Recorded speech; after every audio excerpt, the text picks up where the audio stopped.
Erudia, an ancient land where gods walk among men.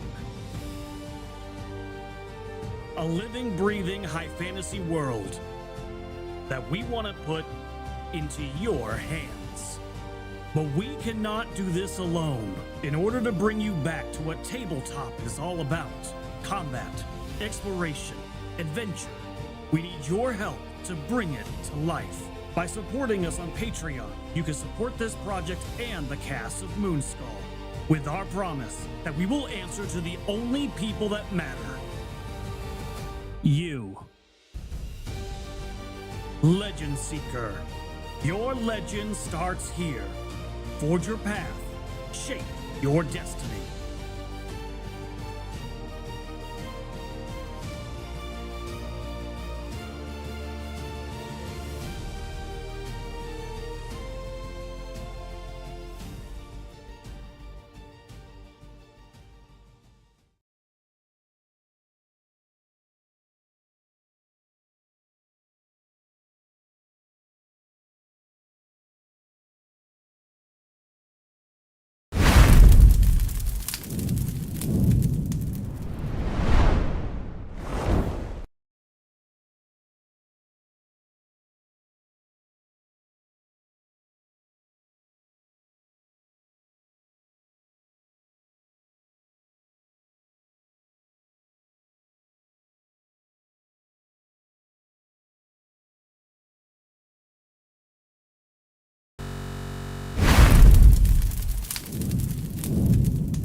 Oh, look, my sound's working.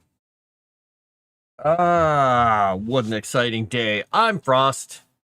I'm here working on more lore for Legend Seeker, the RPG that you see the logo word up there. And yeah, we're back here doing the words, doing the stuff after a day off that didn't affect the stream whatsoever.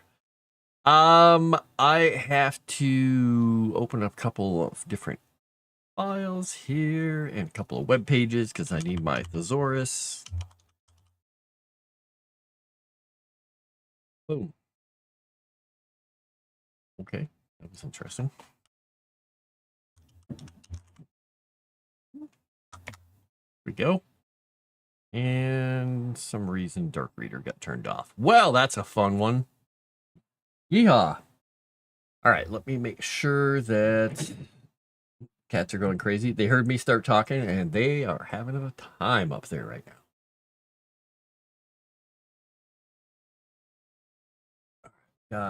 That. Kick is all happy. As far as I can tell, Kick is happy. We'll see if Kick behaves today. I don't know. Yeehaw? Yeah, yeehaw. It's like a cowboy thing. Pretty sure that's what they say, right? And rucksacks and heart attack and cowpoke. I don't know. Those are the things I know. Okay. All right, I got that open. I got that open. All right, I think I've got everything now. And we're going to be hopping into a different section today. Hopefully everybody enjoyed the horrible thought that I put in chat earlier. Yay. All right, let's get to the right section here.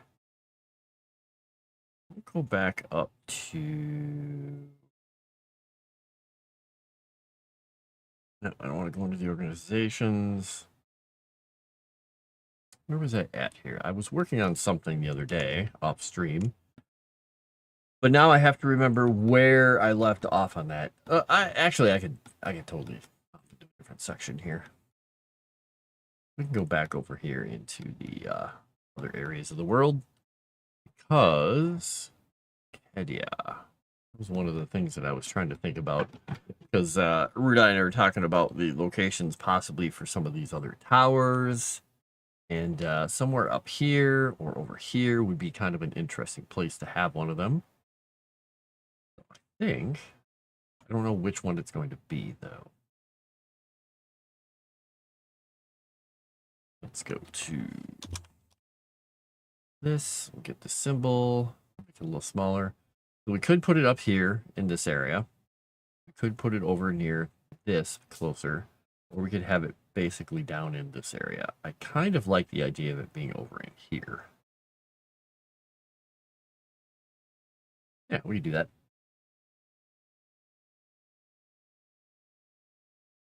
Yep, options in chat. I put them in one of the private chats. Yes, there are options. We've got things to think about. I think I copied some of them myself in a document too.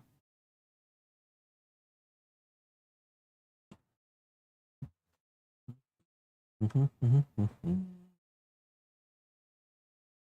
I can mute that tab. Get my music going again here.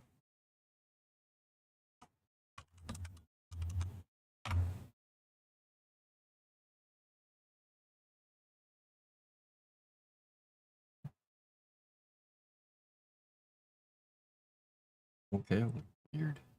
A weird thing to have there.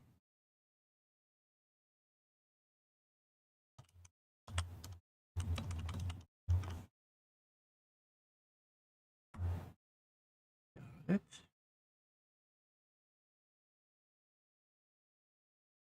Okay.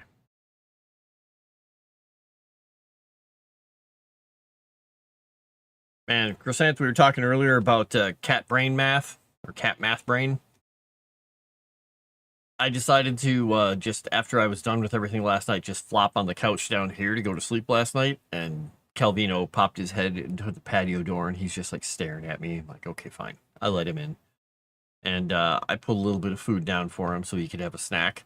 He's like, ah, yes, this is great. And then he comes over and snuggles with me. And then he's laying down by my legs and just flopping all over the place the whole night. In the middle of the night, I'm like, I can't sleep. I feel bad moving him. And I'm like, you know, I'm just going to do this. I walked over and I opened a can of cat food. And he's like, immediately up and eating. And he eats. And I go back and I lay down and go to sleep. And then he snuggles back in and gets all comfortable. And then eventually my leg gets tired because he's causing problems. And I just looked down at him and I was like, buddy, you got to move. Why don't you go have something to eat? And he just goes, and just kind of struggles, gets himself up, and literally goes over and starts eating. I'm like, I can't believe that worked. And it did. Because after he got done with that, he came back over and he flopped behind my legs, kind of near me, and just put his head on my foot and just completely passed out. I'm like, good. And so at that point, I know I can move around and it's not going to like bug him and he's not going to be all cranky and start standing on me and staring at me. I was like, yay, all I had to do is say eat. That's perfect. Ah, yes. He's like, ooh, food? This pertains to my interests. All right. So we're going to think about that, but we're looking at stuff in Lost Acadia today. Which is not much of a kingdom anymore.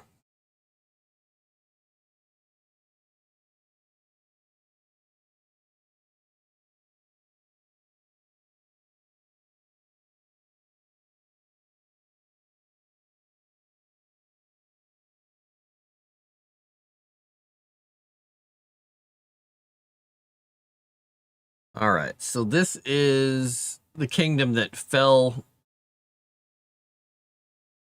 around the time of the God Killer War. But before that, it was an ancient kingdom that fell to hedonism, frenzied worship of Davila, and vice. Even before the God Killer War, desert people fell to their own excess while the rest of the Godlands was fighting against Grix. So they kind of tore themselves apart, which totally worked in Grix's favor because then he didn't have to deal with them.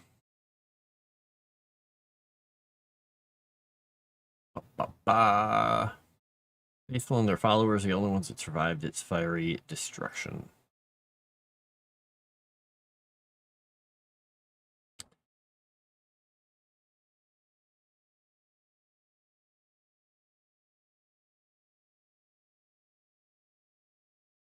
Just reading through some of this previous stuff here. So what's everybody up to on this fine Tuesday? Doing Tuesday stuff? I hear there's food simmering. The beef stroganoff's being made. which sounds really good.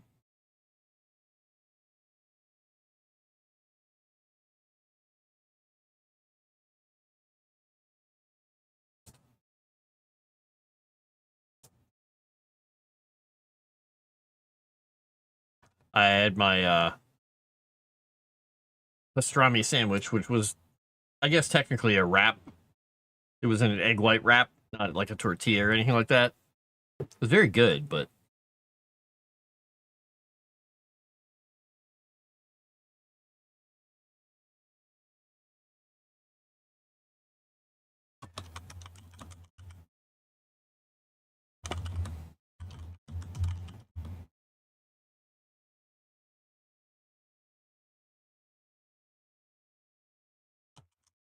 um,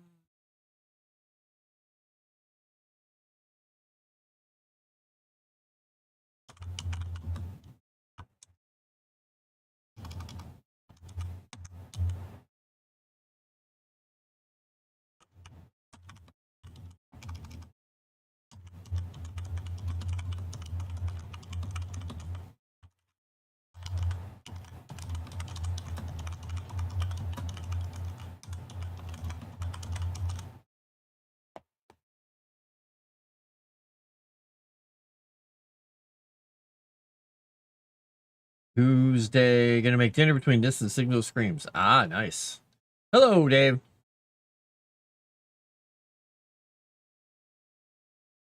I think you may have heard that wrong, Dave. I'm just saying.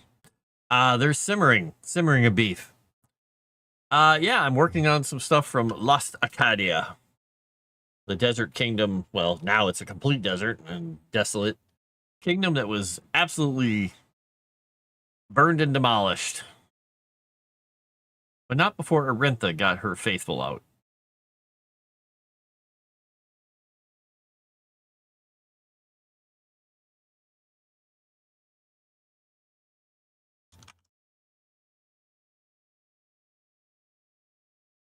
What would you call that? Let's see.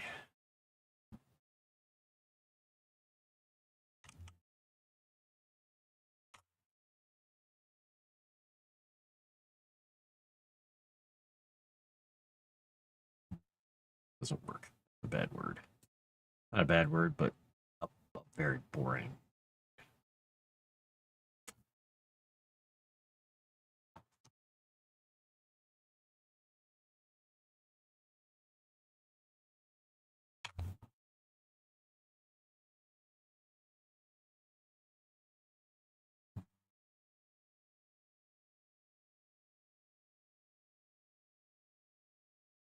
That could work.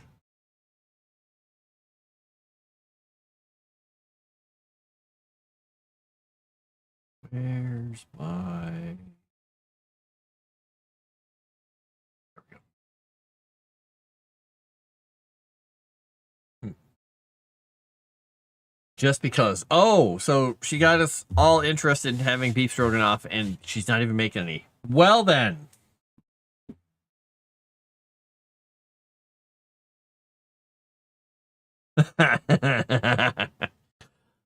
You hear what you want to hear, Dave.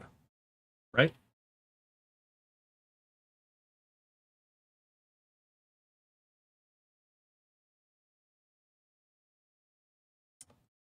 Okay.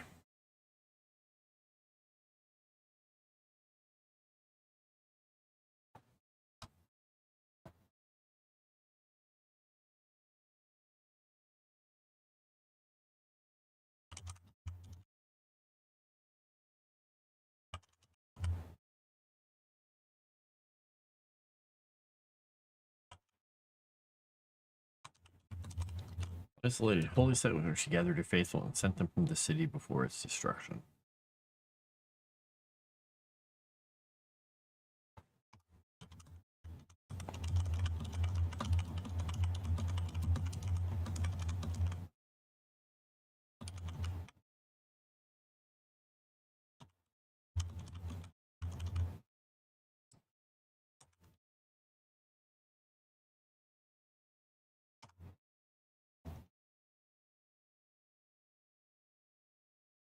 All right. What Powerful mighty temple of Renthos located on top of a hard-to-reach plateau.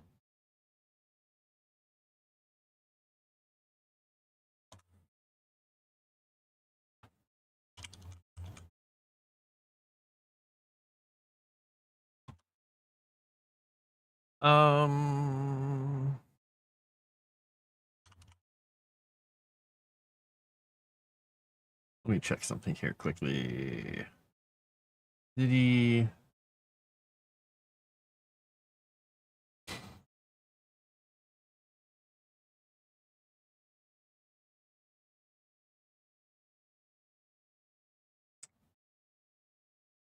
Okay, there we go. Rod, northernmost city. I'm just making sure I didn't list that this was here. There we go.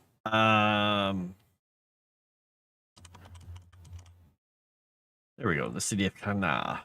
Isolated holy site was where she gathered her faithful and sent them from the forced destruction, promising that this is not the end of their civilization. Okay. So Garad, the northernmost city and border fort of Acadia. Garad was a wondrous trade hub that served both the Acadians who lived on the fringes of the northern wastes and those in the kingdom proper.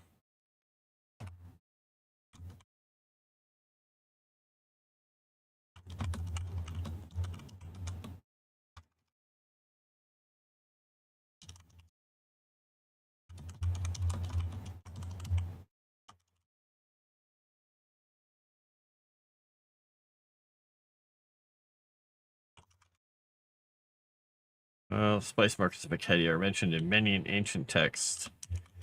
And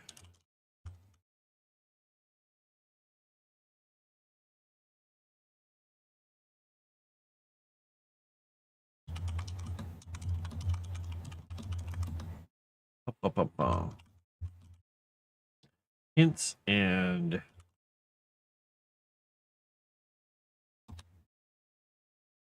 wonder what we would call those. I wonder if there's a word for like a spice plantation.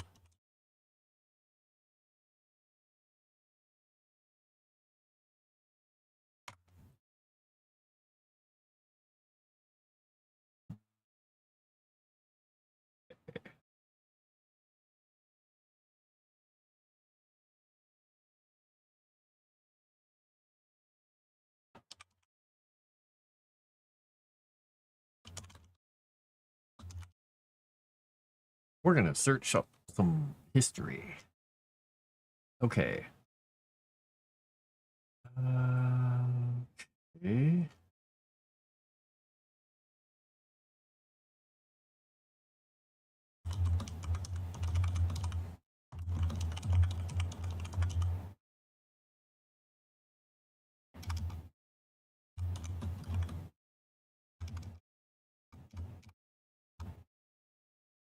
There we go. You just hear Freud. Okay. That's disturbing. All right. So that's interesting. Ancient spice trade. I don't want to know about spice remedies. I want to know how they farmed this stuff way back when. Tanzania, India, Sri Lanka, Caribbean, Malaysia, Turkey, Morocco. Garden of Spices.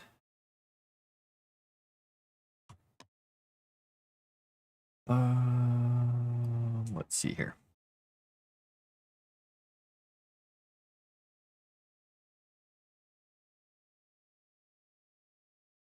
All right, there's a picture here. It's interesting. It's not very exciting. Kind of small.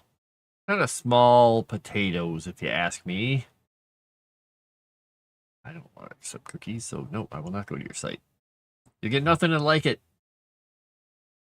All right, Spice Mountains and Roots. Asia's inland trade. Ginger, a history. I'll send it to Moss. Kidding. All right. The Pepper and Cardamom Hub. Okay. Turmeric and Chili Powerhouse. Interesting.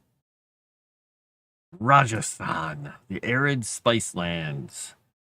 All right, we're gonna look at this real quickly here. We're gonna look up this place.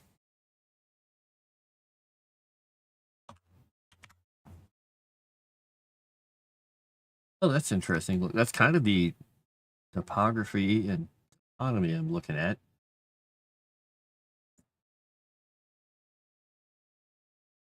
The Autovali Hills.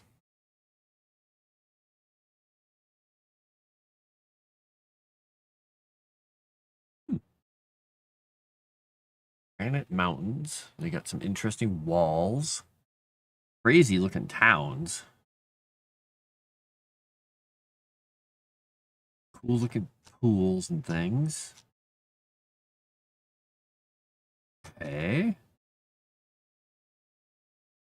Autovali Range is there. It's pretty neat with the little villages and things nestled in there.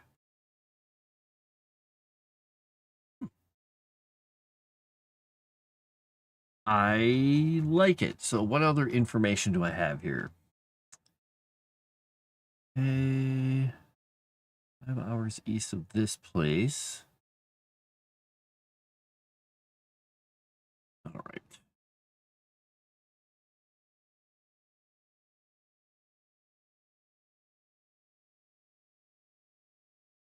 I need ancient.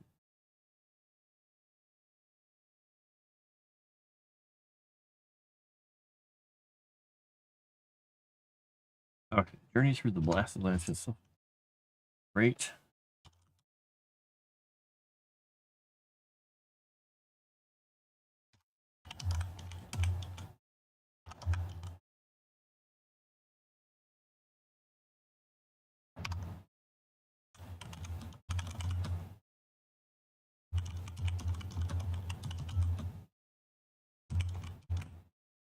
Built.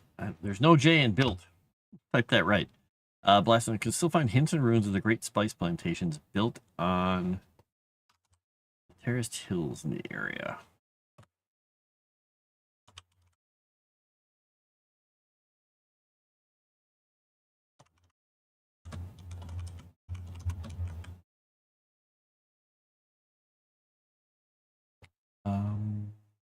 We go back to my page here. Where was this one? They were known for coriander, fenugreek, cumin, and mustard.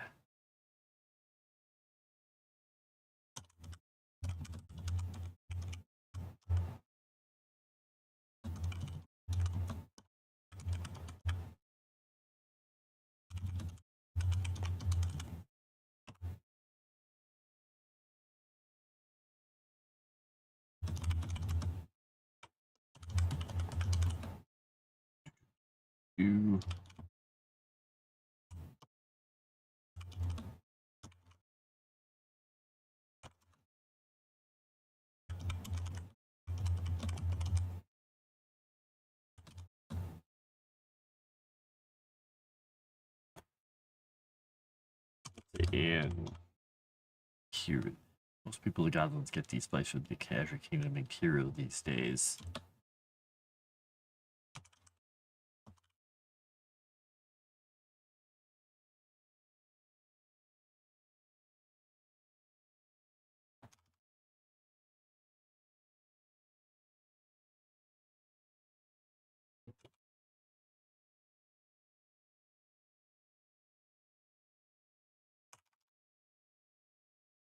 All right, most people in Goblins get these spices from the Azure Kingdom and Kira these days, and few living now recall the stranglehold that Acadia had on the trade at its height. Okay, there we go. Yep, show that website. What website? Wait. Which website? The Hills of Stuff? No. Spice Plantations? No. I missed it. I was too busy typing.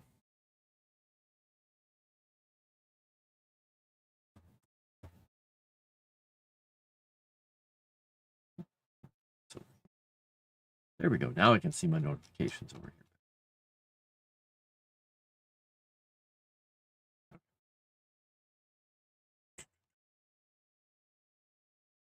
Wondrous trade hub that served both the Acadians who lived here.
That doesn't make any sense the way I wrote that sentence. Hello, Shadow Warden.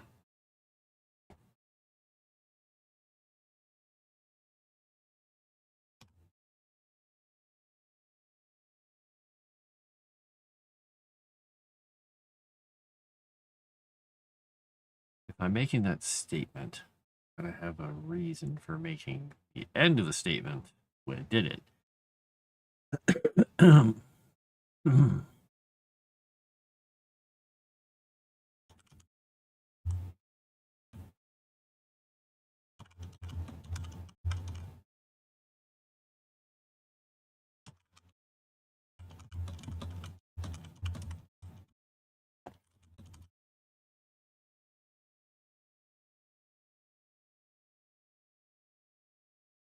There we go. The story of Lost Acadia. So, Acadia was a kingdom that was incredibly lush, beautiful rivers, and they're very beautiful, beautiful lakes, who were pretty much a very, very hedonistic society. They dealt in spices and all kinds of luxury goods, and they worshipped Davila, goddess of hedonism and revenge. They also refused to take part on Grix's side in the God Killer War, but by the time the God Killer War came around, they were pretty much already kind of lost to themselves in hedonism. Slavery, hedonism, everything, all the horrible stuff you could think of. Their coins are still sought by people today because they were not just normal coins, but some of them were even works of art because they would inset tiny little precious gems in their trade coins. They were, like I said, they were completely hedonistic and given over to vices. But Arintha still had faithful who lived amongst these people and the oracles. And before the cities and everything were destroyed during the war, she got her people and the small groups of them out and sent them fleeing into the Godlands. Promised them that this wasn't the end of their civilization, that they would be back someday. But the whole place just got obliterated. And now the rivers have, run dry. There's just remnants of everything there. Everything's buried by the sands. But these people still have hope. They have some hope. And so, where was it here? Kadesh.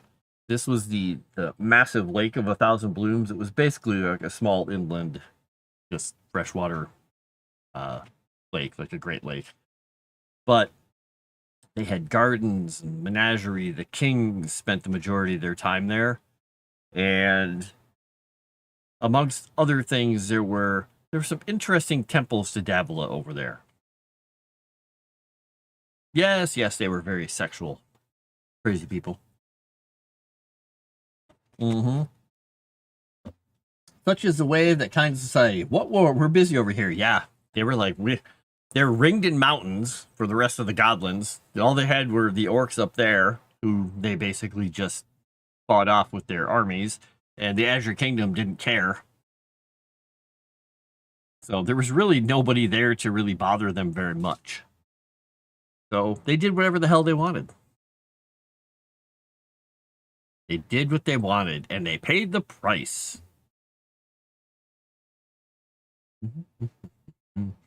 So the ruins are haunted by the spirits of the dead and demons. So I'm going to put a note here.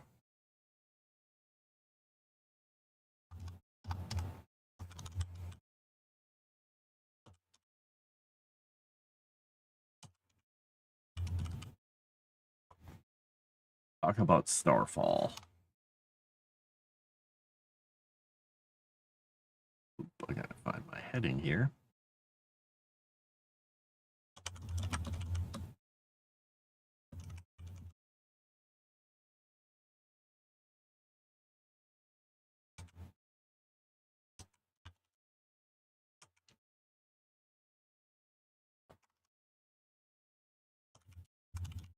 All right, read this oracles.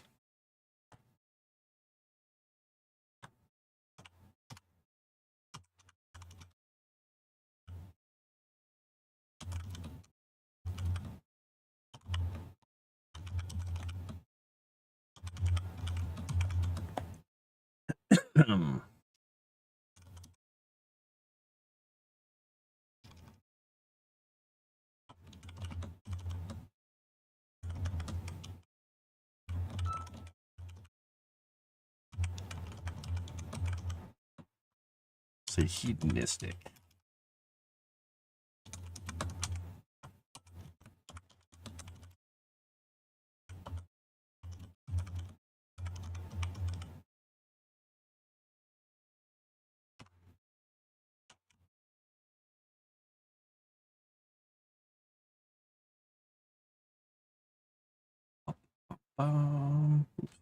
From that form.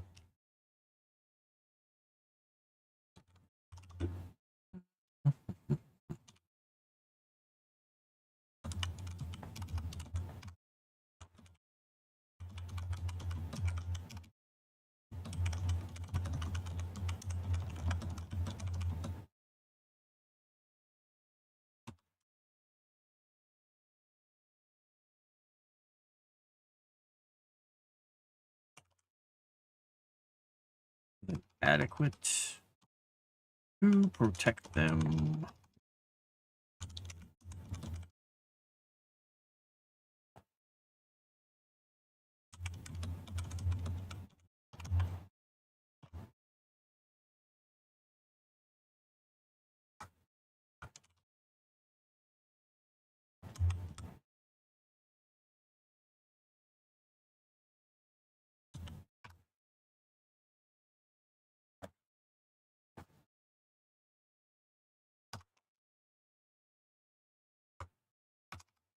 All right, so however,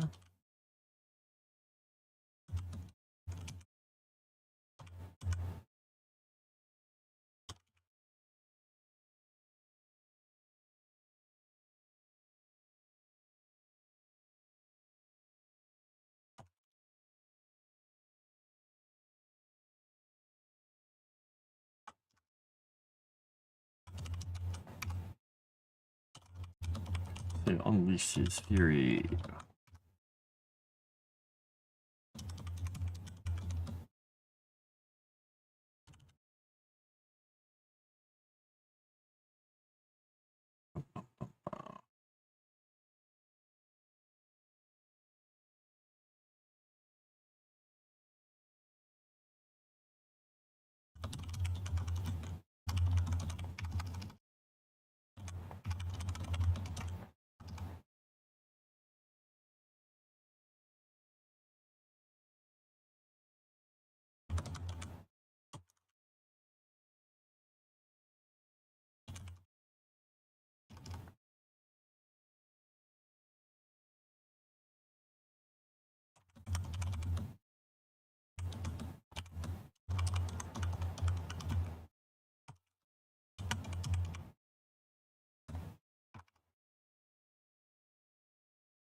There we go. Starfall in history is, however, realized the devil had turned against him. He unleashed his fury upon her decadent followers, using powers he'd learned from the Keepers.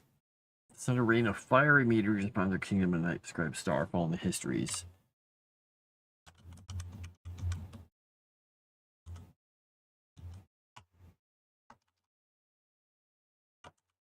Ba-ba.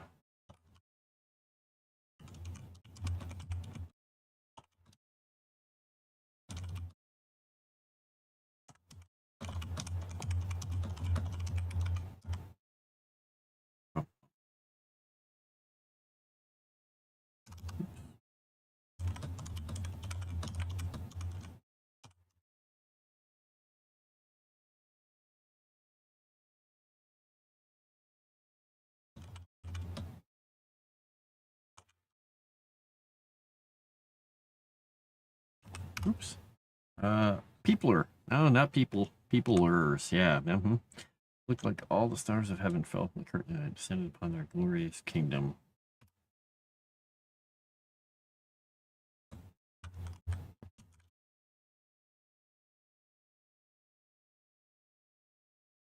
Their ride.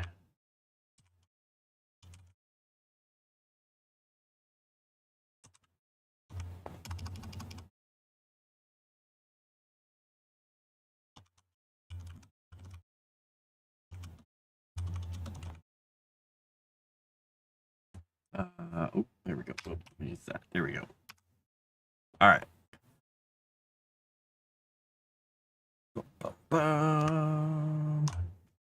All right, what do we got here?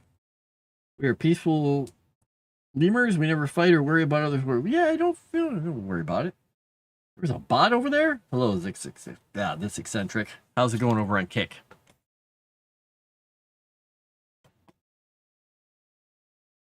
Hope it's Devila.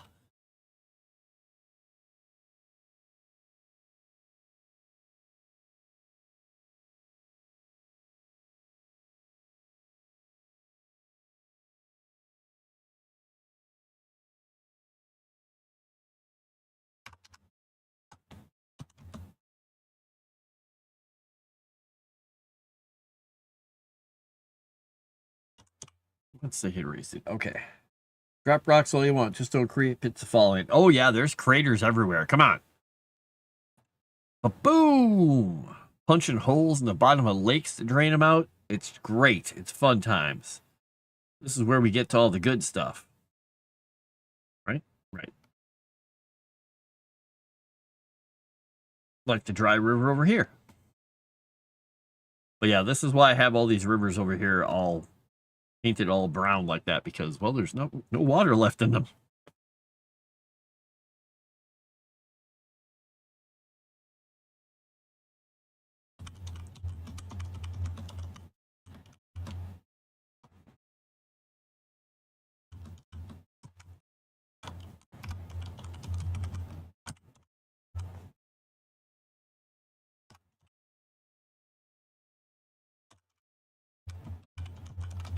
River cease flowing.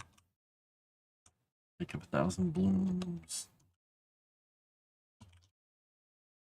Withered and dried up.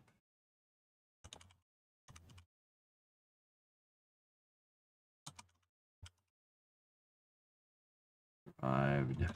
Fled.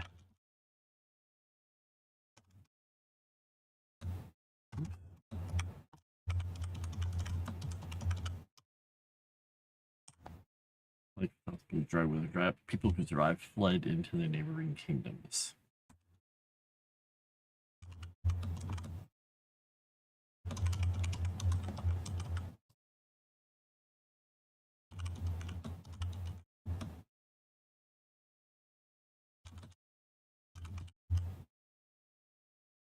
We're often tethered to this world.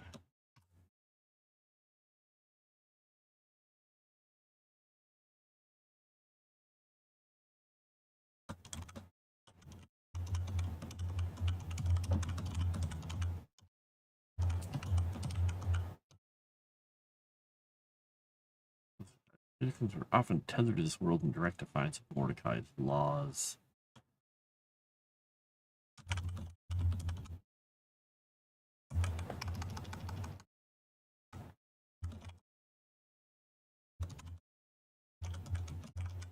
Font and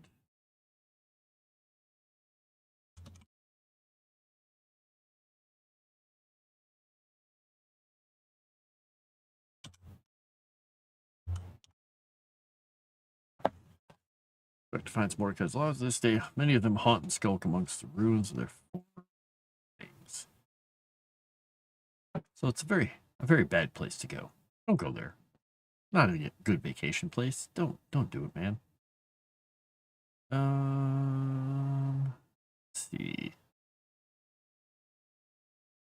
I'm gonna listen to this song. Aha! What a good song.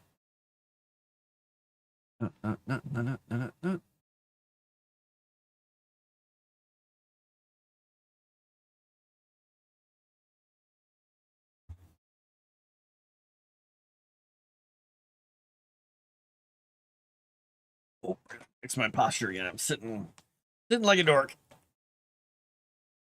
Oh, there we go. Right.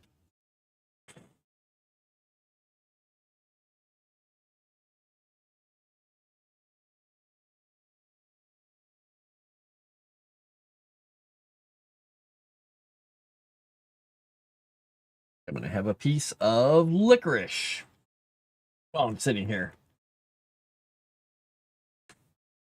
Sorry for the noise of the bag. Okay, I guess I'm having 2 pieces of licorice.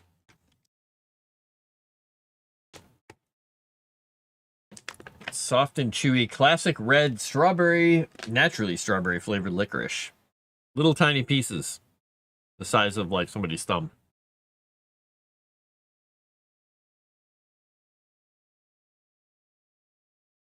All right. Licorice is good.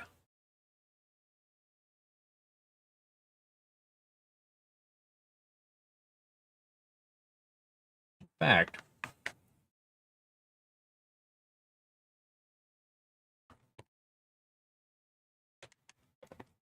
I think this is the kind. All right, I think this is the kind I bought before.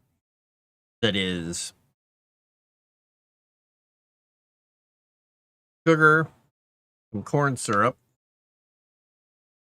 flour. Let's see here. That's the ingredients of the flour. Cane syrup, water, food starch, some citric acid, and potassium sorbate. And nothing too crazy. Nothing too nutty.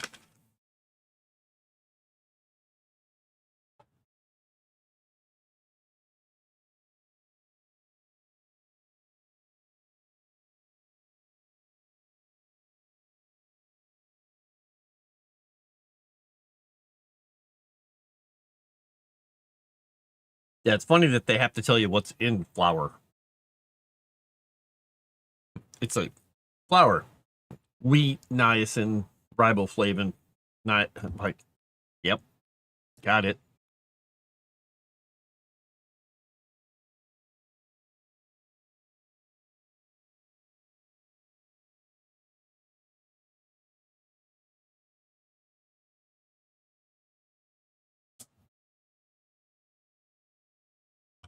I just realized I made a mistake in that. There we go. Spice Markets of Garage. Yep.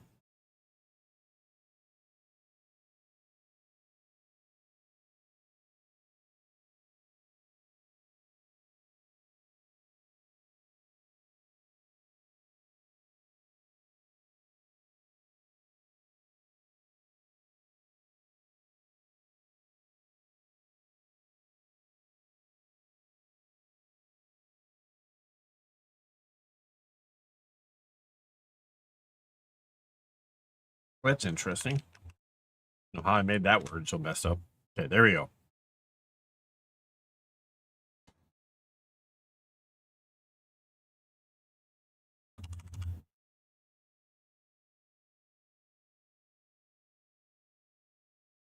Let's say such. Such spices from the edge of Kingdom Cure these days. Okay. Hello, Cajun Corey. What do you get if you divide the circumference of a pumpkin by its diameter? In pi. Wow. That's bad.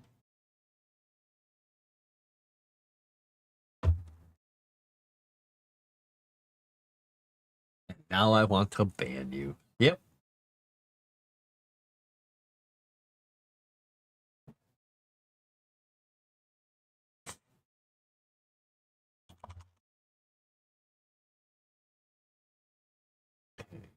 Go. I've got a little scratch on the back of my neck. It's almost healed up from Mr. Pickles. Mr. Pickles! Crazy cat. He actually put a little hole in my forearm. A tiny little hole right here in my forearm. Because he loves getting petted, but he's a goofy cat, and I pick him up, he just sits with his head up here and just looks around, and I just pet him and it's fine. If he hops on the counter, which I tell him not to do, but if he's up on the breakfast bar and I'm petting him, if I reach past him and like scritch the back of his hips, like his butt, he's like, that feels really good. But he'll reach over and just go and grab a hold of me and do this. He got me the other day and he went and did it, but he got all 4 of his teeth into my skin and left one little hole with his lower bottom right tooth. I say, hey, buddy. He just looks at me like, what? Like, you were petting me. It's your fault. It, however, was not my fault. Dork. Pumpkin pun time. Pumpkin pun time. Never pumpkin pun time. I thought that was next month when pumpkin spice took over the world. Is it this month? I don't remember.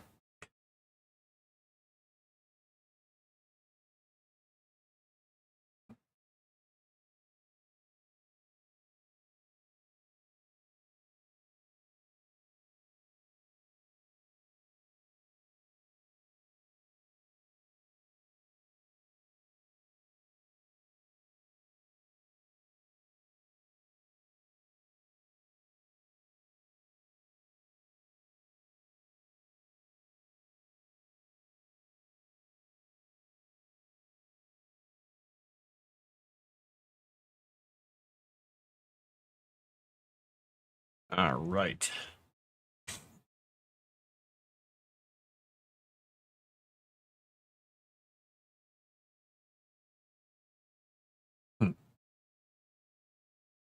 Oh my gourd, I love fall. Wow, Bap. Wow. Pumpkin is all the time. Pie is usually March through 14th. Thanks, Dave. That's very helpful, Dave. My gosh. Man, I was telling Chrisant today that people at work asked me where I got the mug with my face on it, and I told them. They're like, well, what's the link? I'm like, okay, fine, here it is. And a bunch of them ordered the mug. Instantly. Like, great.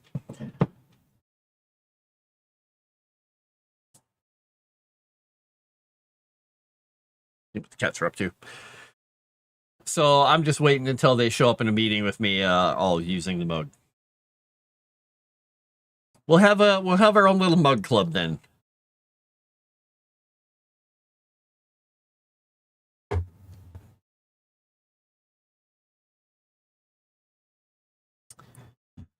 got a message here.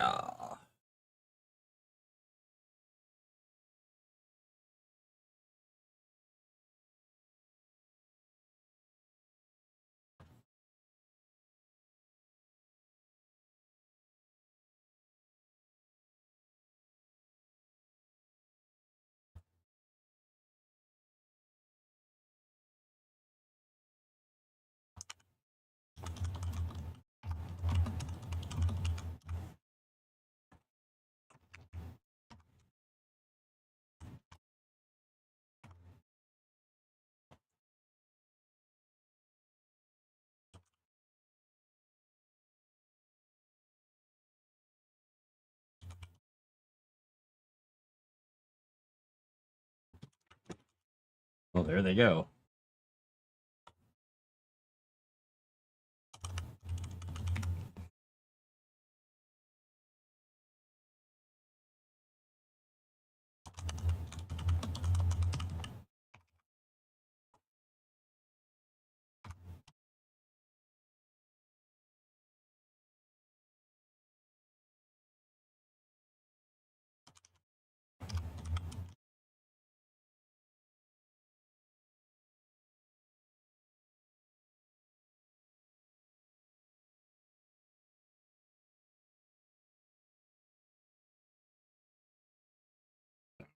Chatting with Erudia real quick.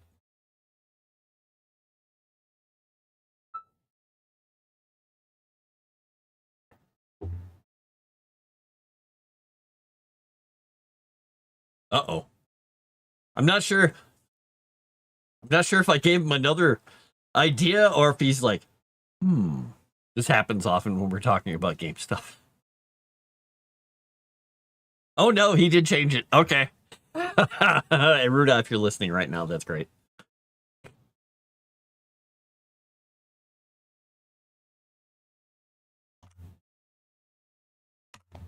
The last line of what he said to me is ... That's so much more disgusting.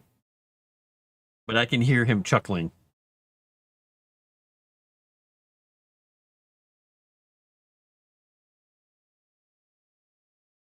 Whee! Look, it's Erudia right there. Oh, that's funny. You're in the chat here talking about this. Okay. He said he was doing work on spells, and there he is talking about it.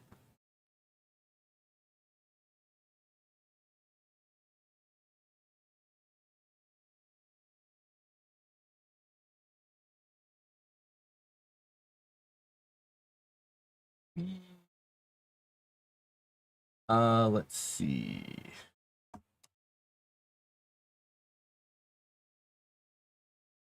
That's funny.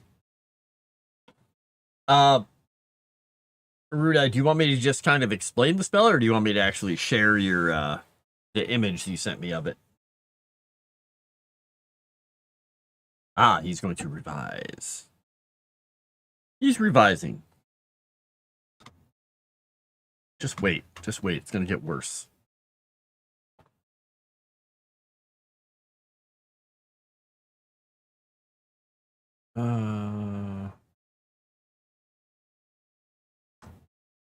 There we go.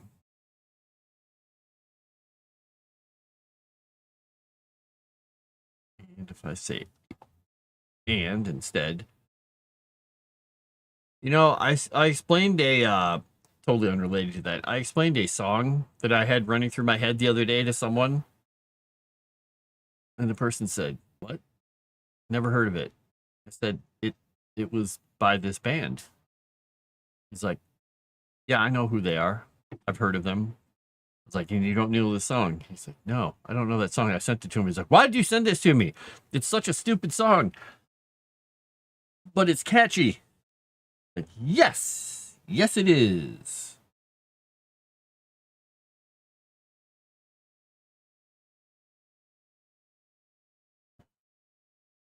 Will you let me know, Erudia, if you want me to show the text of it, or if you want me to just talk about it? I can do either, or I can do both. I mean, if I share one, or if I share the image, I'll be talking about it anyway, so.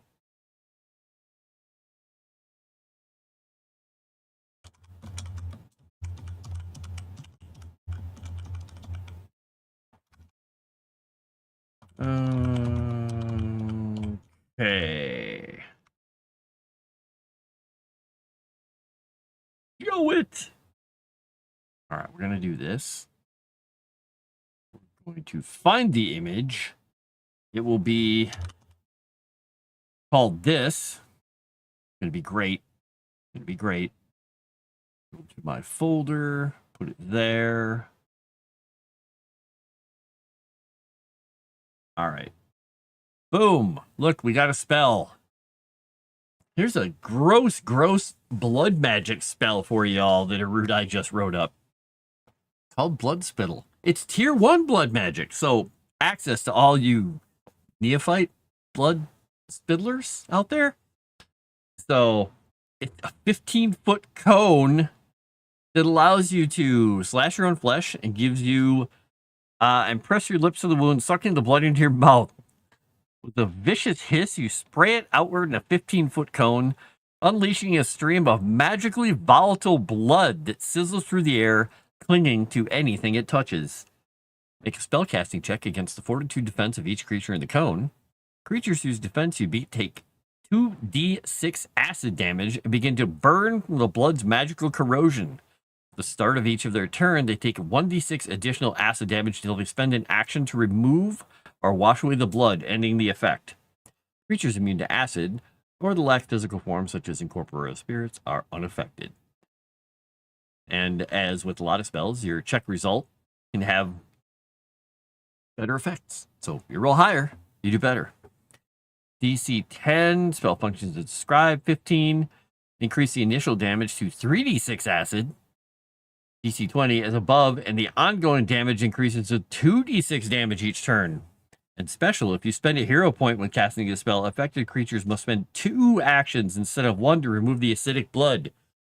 Gross! Gross, but I love it. Yeah. Wait. Okay. Wow. Pumpkin patch. Wow. Vampire hookers comes to mind when reading this. It's called blood spittle. Yes, it is. Pumpkin spice, the beginning of their fall. Wow, Cajun Core, that's horrible. So blood magic is something you don't want to be involved with if you're a nice person. It's a bad thing. There are tribes of orcs that use it. There are other nefarious, unpleasant people here that use it. Not me. I would never use it. I'm not a blood magic aficionado. Nope. And I'd have to go dig into the rest of the Legend Seeker stuff to know more about the blood magic off the top of my head, because I'm totally in Lost Acadia mode at the moment, unfortunately. But I can go do that.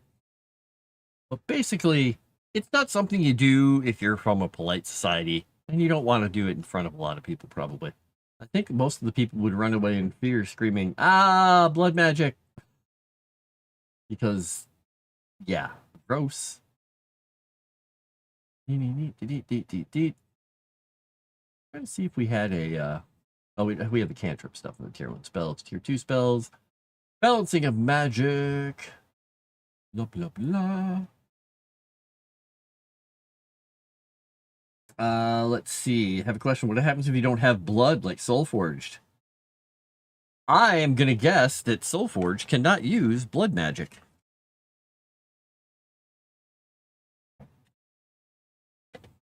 They've just got this hydraulic fluid, you know?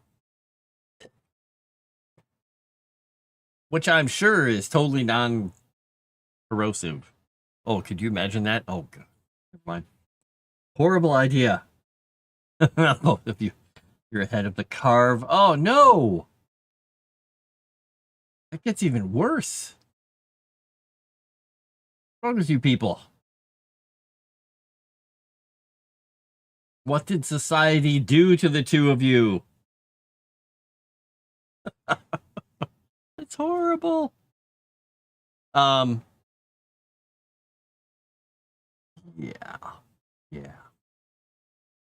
Now, what I don't know, and Erudia would have to speak to this, is blood magic. Can you use blood magic in addition to other magics? Is it like you have to multi-class? Because I don't think witches and warlocks have access to it, but I could be wrong. I could be wrong about that.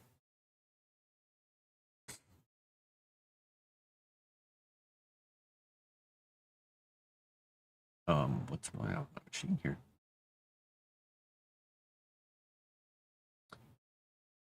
All right.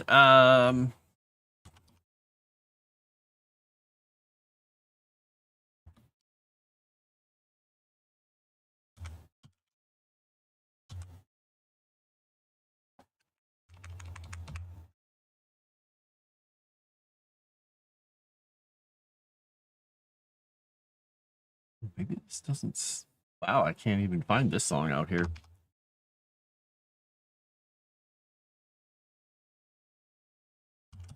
The only place I think I know I have this song is on...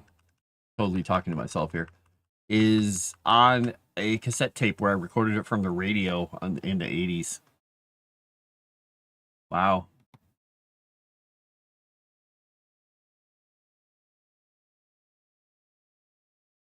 Huh. I might have to go find a copy of this, like the 45 or something.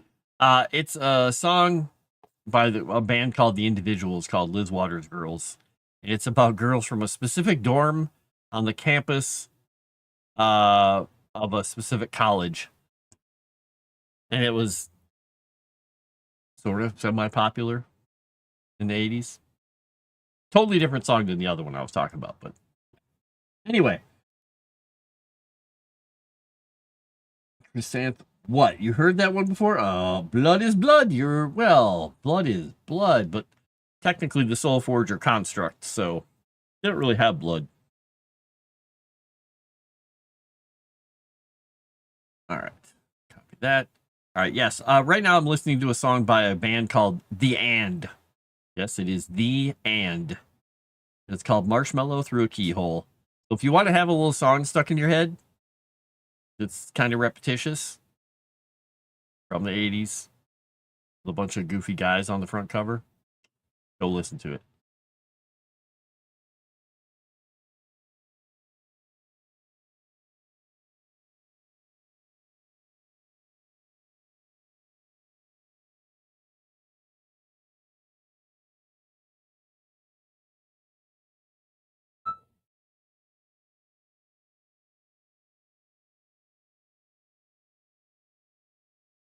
In fact, I'm going to put it in the music channel.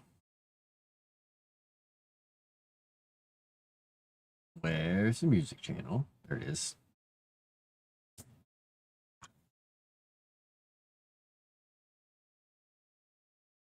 There you go. If you go to the music channel, you can listen to it.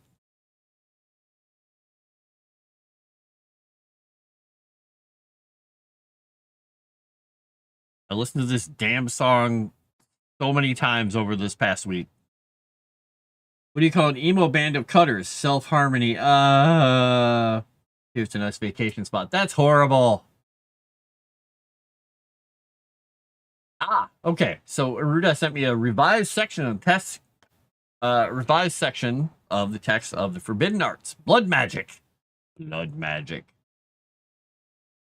So, blood magic is a perilous and ancient art, drawing upon the caster's own life essence, flesh and blood, to amplify spells or hasten the recovery of magical energy. In Erudia, where the mana stream flows as the lifeblood of all arcane power, blood magic perverts the natural harmony by siphoning vitality directly from the user.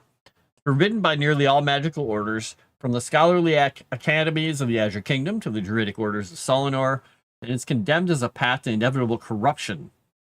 Cultures across the Godlands view it as inherently evil, a desperate fool of tyrants, cultists, and those who consort with the shadows, often associating its practitioners with the undergods, which you don't want to be associated with, or the lingering taint of the God-Killer War.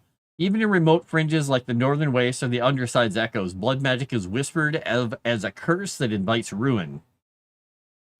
I think I'm going to mention that they probably use some of that in Lost Acadia, since I'm writing about it. Dangers of blood magic are manifold. Any invocation opens a caster to unchecked corruption from the mana stream, flooding their spirit with raw, unstable energy that warps the soul. Or still, it's said to echo like a beacon through the veils of reality, potentially attracting the gaze of demons from the underside, malevolent entities ever eager to exploit weaknesses and forge unholy pacts.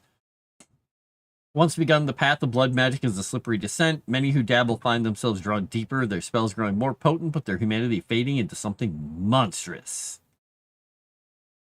It can be employed by any spellcasting class. Nice, good to know. Because, like the dark side. Hey, it's easy. Come on over. We got you. You can enhance spells' power, recover arcane points more swiftly, but it comes at a grave cost. I won't go into all the specifics here, but It starts costing you hit points to cast. You can't prevent the damage, and it can't be healed by magical means for a day. It literally drains your life force. Can't spend more hit points than you currently have. You get corruption from it. Whee! And there's a whole chapter on that. Or there's a whole section in the corruption. If you roll a natural 1 while using blood magic, they could tear a rift to the underside. And guess what kind of magic Dave is going to dabble in? You know it. You know it, Dave.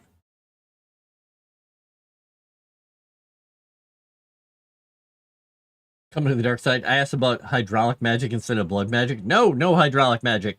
Gee, I wonder.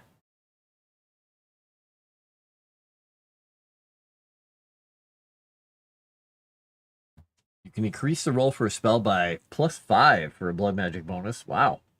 Or enhance it without using a hero point. Ooh. And there's a whole talent tree. Won't go into all the specifics, but there's an entire talent tree available.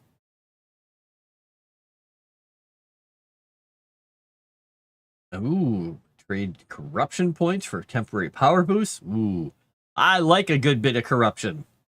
Gonna suck you down into the depths of hell. I mean, the underside. Underside. Get him.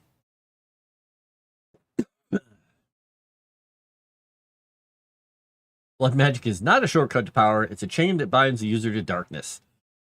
I like the way that was stated. You can face exile, execution, or worse from vigilant orders like the Brotherhood or the Ebon Sentinels. Proceed with caution, for the mana stream remembers every drop of blood spilled in its name. The mana stream's coming for you. Don't rip your underside. Any teasers for tomorrow night's stream with Moss and Erudia? No teasers. I don't think.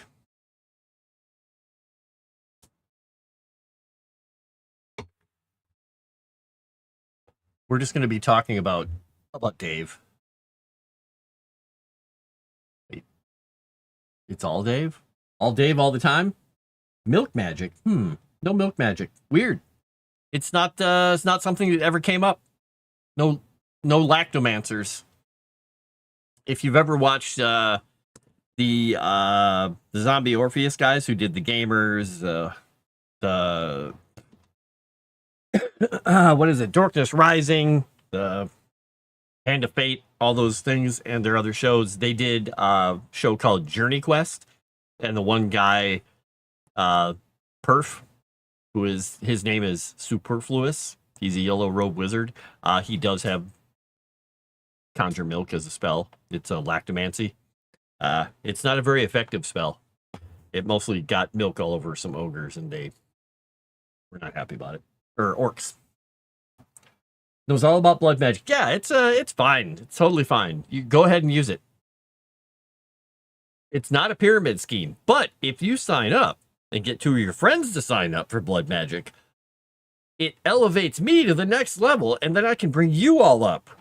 So the key is, it's totally a pyramid scheme. Get in on the ground floor. No, don't cream Yorks. Nope. Just like the meatballs. Dave. I'm getting it. I'm understanding now. I see what you're doing. There's also a timeshare for blood magic. Ooh, this sounds like a Jersey thing. Yeah, your first investment folds into the purchase price. So it's kind of a win-win situation here. Speaking of a different kind of milk. Huh? What kind of milk? What are you talking about, Gino? I don't understand. I'm completely innocent here.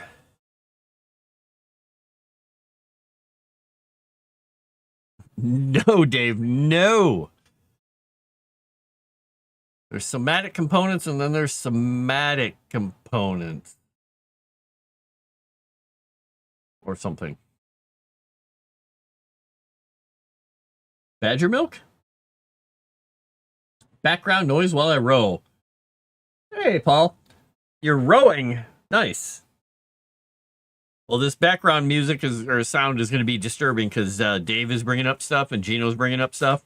Oh, dear.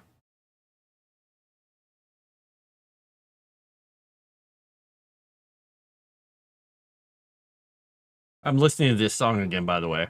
Damn it.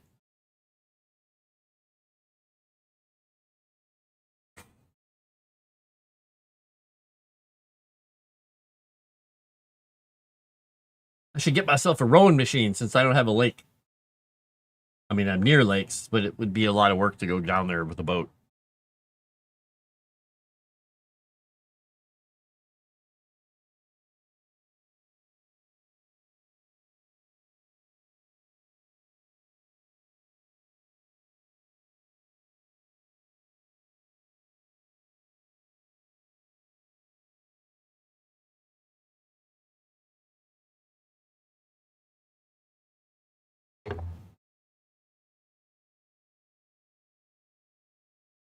You were in the hospital most of the day yesterday because of stroke. Not your own? Sorry, just got a work message. I got to keep an eye on what's going on over here because we've got some piles. Oh, what the heck is this?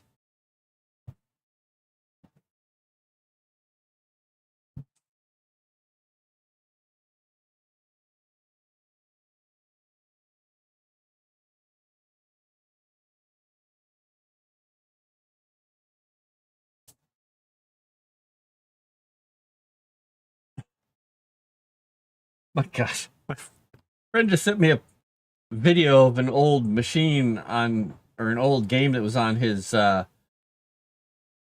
of his computers, and I'm like, I don't remember this thing. Oh. We were reminiscing over old modules today.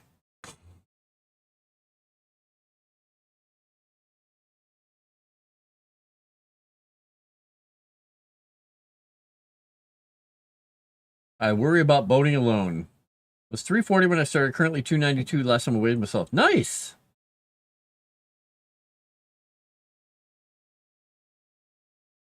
Love the open water, but know the dangers. Uh-oh, someone messed up. Wait, who messed up? What happened, Crescent? Who messed up? Who? What?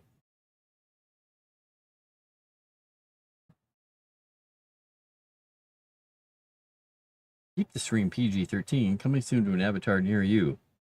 Milk benders. No. No. Just got to wait. Can use my rowing machine before that was way over the weight limit. Oh, man. You're doing well. That's impressive. Oh, yeah. It was... I was looking at the compile, and I'm like, why is there a red... Oh, I'm like, oh, no, there's a red... Oh, it was unrelated. Because I asked people in one of the threads, because they were reporting when we got something went through the automated system, they were putting green check marks and green thumbs up.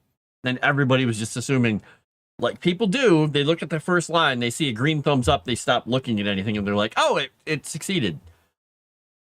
No, it was just because he's like, here's the update on the thread. And it's green thumbs up no matter whether or not the thing failed or not. And I said, could you change that icon? So he changed them all to like flashing lights. So now I see the lights and I'm like, oh, never mind. And then it was my friend sending me an old video of a computer game. So there we go. Yay!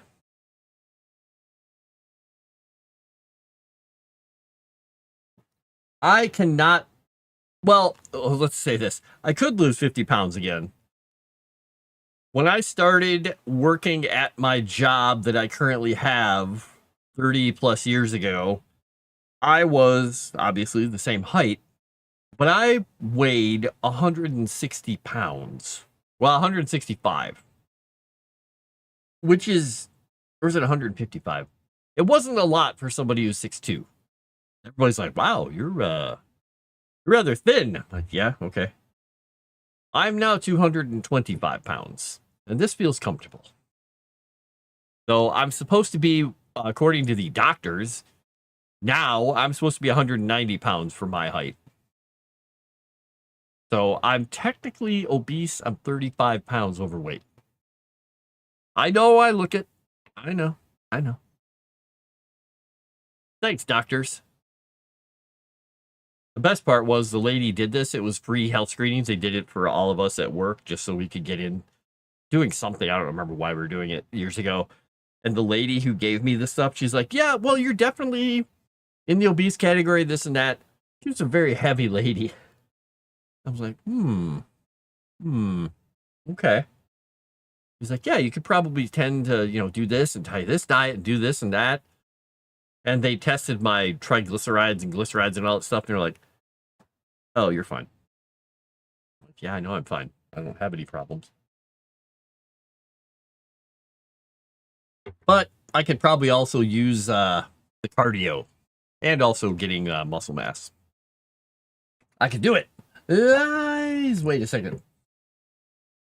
2 miles. Woof. How long does a 2 mile stint on the rowing machine take on average, Paul? Never liked those things. According to the doctors, I'm supposed to be like 112 pounds. Yeah, they're very interesting numbers. I'm at a good weight according to my doctor because that's the weight he wants me to get to. 5'5", so last check I'm supposed to be 150 according to BMI. So yeah, I'd add like 35. I would add 35 pounds to that, Paul. I haven't been 150 since I was 13. Yeah. I figured Nuggies Balls was supposed to be under 100 pounds. 112 was the max. The max. Yeah, I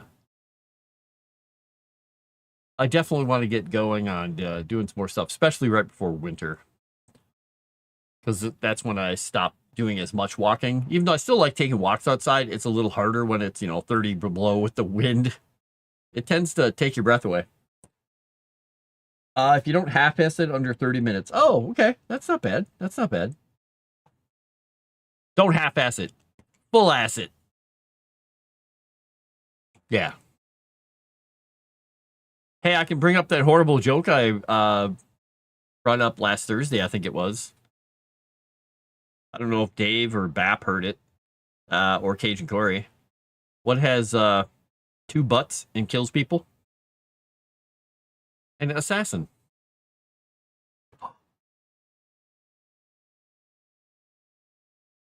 Dave says I should find out if my rowing machine does miles.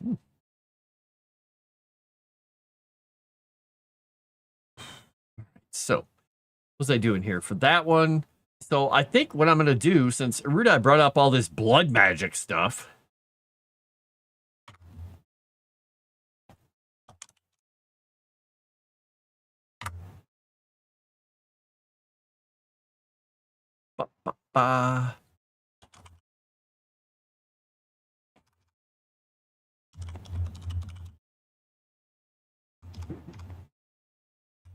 so many magical.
Mostly widespread.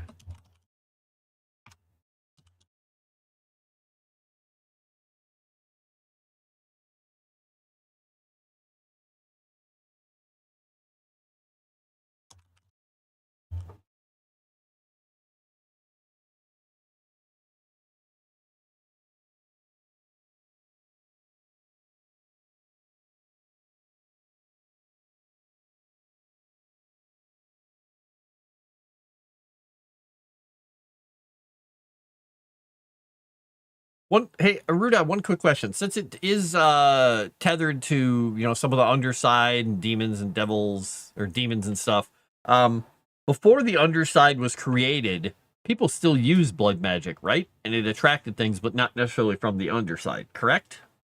If I'm right here, hopefully. Generally do about 20 to 30 minutes on the rowing machine once a week, though, because I play pickleball every day. Hey, that's a lot more exercise than a lot of people get. All through junior high and high school, I played football and religiously weight trained when football season was over. I didn't play football. I did track and cross country, mostly track because I hated cross country because long distance running is super boring, mind numbing. I just kept thinking of the Iron Maiden song, The Loneliness of the Long Distance Runner, whenever I was there. But we had to do weight training for all that. And mostly it was leg training, but we had to do a little workout through the whole machine. It was kind of nice because we didn't have any weights at home. Usually I just got exercise from cutting wood and stuff. It was kind of fun to use weight machines. Yes, the demon problem was just a new problem that came later. Okay, good. When was the underside created? Underside was created when the elves, who decided when they stole one of the weapons that Grix had created for the war, or was working on for the war, they stole one and retreated up into the north to be away from everybody and experiment on it. And while they were in the process of screwing around with that horribly dangerous piece of keeper magic, he set it off. And it was a sister linked to the other one, and when it went off, that one went off with their tinkering, and that's what created the underside, the kind of the mirror universe version of them, the evil inverse version of the elves. That's why there are the dark elves and the undergods and everything there. It was this big cataclysmic inversion. Damn leaf lickers! I did debate, band, basketball, baseball, yearbook, mathlete, etc. Debate? I did debate only in the first year of high school. We didn't have a very big class. Did band. Didn't do basketball. I was the from, let's see, 6th, 7th, 8th, 9th, and then we left that school. I was the water boy and the helper for the coach for the first couple years, and then he made me his kind of gopher, and then he made me assistant coach and gave me keys to the school in my freshman year of high school. So I would help run everybody through the practice. So I got to hit them with the big soft bat things while they're doing layups and run drills and stuff like that, and kept stats and everything. And that was fun. But then we had to leave that school and move because family making wonderful life decisions moved us to a completely different state. Just boom! So I never got to finish that out. Never did baseball officially. I played in a league with a bunch of other kids. We only did a few games per year, and that was about it. Didn't do anything with yearbook. I wasn't popular or cool. Didn't do anything with mathlete because we never had anything like that. Got my National Honor Society stuff. They inadvertently added me on my senior year, which was kind of funny because one of my teachers was like, "Hey, I noticed you aren't on the list of the National Honor Society." And I looked at him and I said, "What?" And he just face palmed and said, because evidently the popular kids were like, "I'm not going to have that guy in here," because I would have made them look bad. Yeah, they were like, "You can't not have somebody in who basically has better grades than all of you." So I got in there. I got my little special ribbon and the thing hanging around me when I graduated, blah, blah, blah, whatever it was. All that stuff. Which totally meant so much to me. It was the epitome of everything I cared about. Not really.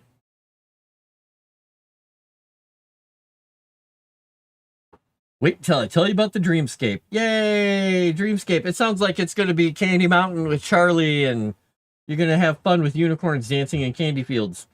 I got keys to school as well when I was a freshman. Nice.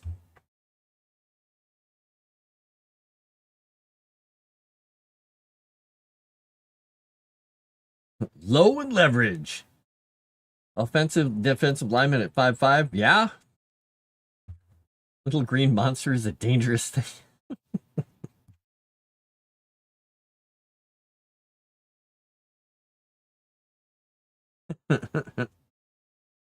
I was never popular, just knew everyone. Yeah, for me it was weird because suddenly in my high school or my senior year, all the people who had spent the last number of years completely ignoring me or being kind of jackasses were all like, "Hey, oh man, it's been so good having school with you. You just were amazing. Blah blah blah. I'm gonna sign your yearbook." I was hanging out on my porch one day. One of the girls who's a cheerleader pulled up in her car outside our trailer. He's like, "Hey, I wanted to talk to you." And I'm like, "You have never talked to me in your entire life." And she's like just sitting there in her car, smoking, talking, chatting, talked to me for like an hour. I'm like, "What the hell?" And she's like, "Okay, well, I'll see you later. Bye." Never talked to her again. Like, what a bunch of weirdos. I think they were all just realized that, oh no, my reign has ended. I better be nice to these people before they come back after me. I was just always kind of there at school. So we shouldn't paint your green. No. Don't paint Nuggy Smalls green. No, seniors can be weird. See, now I want to hear more about the dreamscape.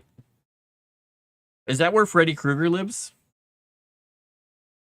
Sorry, I'm writing about blood magic here.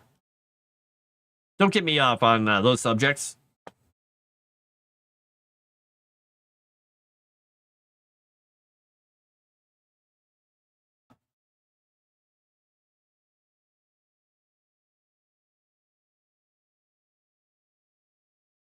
Let's see.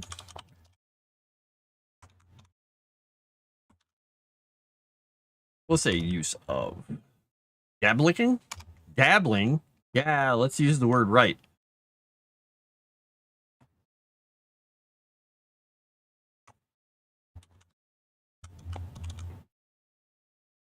All right, cautiously and sparingly. As the kingdom matured, its use became more widespread amongst the greater wizards and clerics, and more and more influence.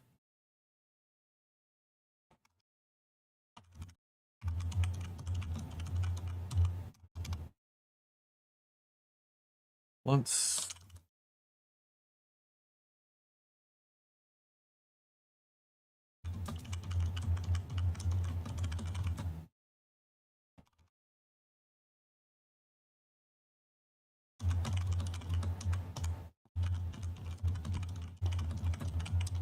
So this is fun. I like the fact that I think Erudia and I occasionally, and this is going to terrify Crescent, are occasionally, even though we haven't talked about this beforehand, we're on the same wavelength because I randomly decided today I was going to work on Lost Acadia.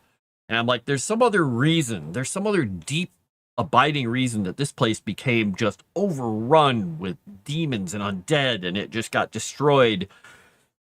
And their god, Arintha turned away from him. Davila was like, screwed up because of Grix in the war. And he was working on blood magic at the very same time. I'm like, Terrified yet? Ah, yes, terrified. Remember how Arintha came from nowhere? Nowhere? She came from somewhere. She just kind of went, boink, and showed up like it. Nice. I was always kind of there at school, but that was generally because I got to school around 7 a.m. and didn't leave it close till 9 p.m. Dave, you nut. You nut. The place called Nowhere. Yes, it works. I like it.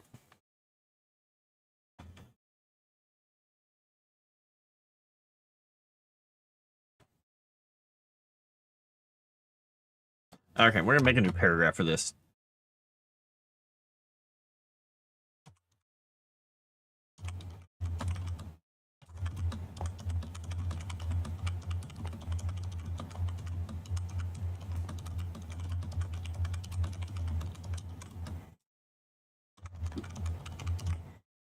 Okay, so accelerated, and they fell under the sway of the beings they once controlled.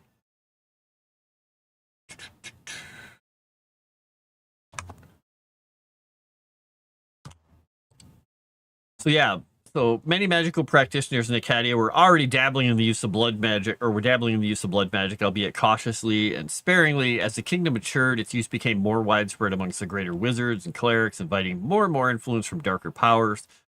Once the underside existed, their dependence on blood magic and the corruption already in place accelerated, and one by one, they fell under the sway of the beings they once controlled.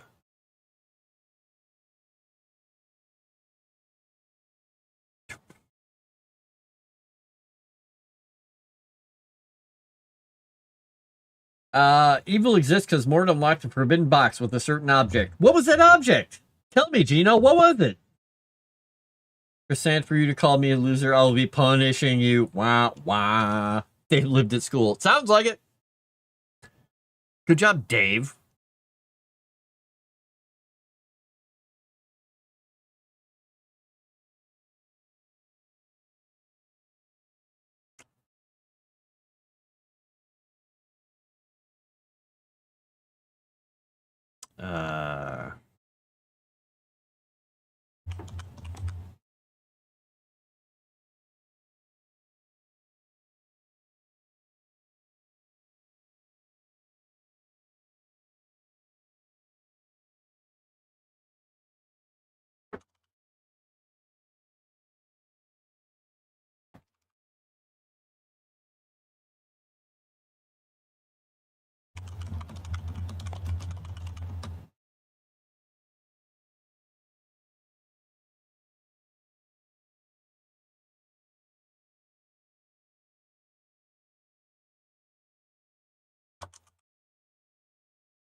There we go.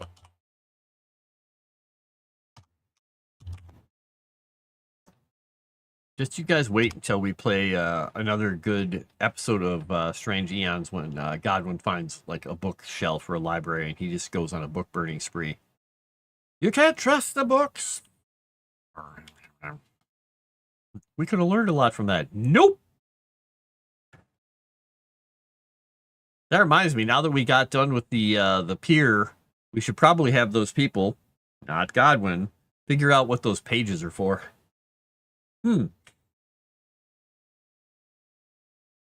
Wow, Shadow Warden, that's horrible. Holiest of objects. Ugh.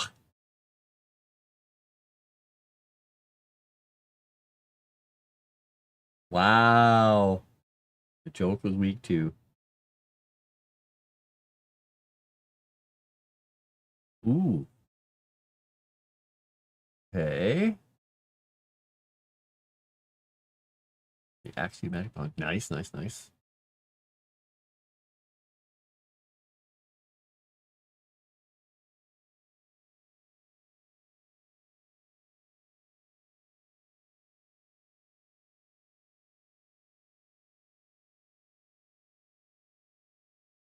Okay. Formed.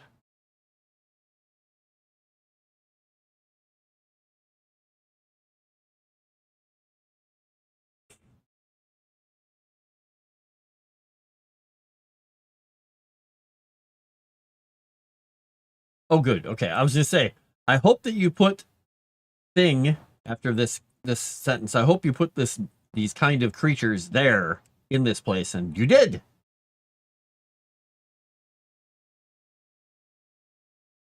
Okay, got it.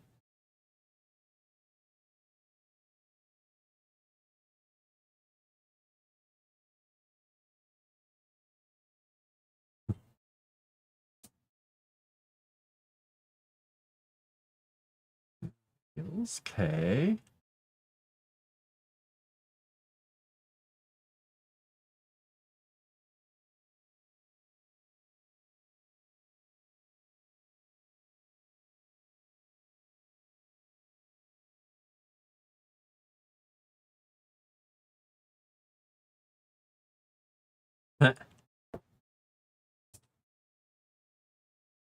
People are going to have fun with that first named creature you put under the inhabitants and threats. Somebody's going to make that into something naughty, because this is, third grade logic, right? Right. Okay, there's the creatures I was talking about. Okay, cool. I think those would be cool to have. The spawn, the ones you say are spawn, there's a word in front of it. Those will be fun to have leaking into the mortal world. Okay.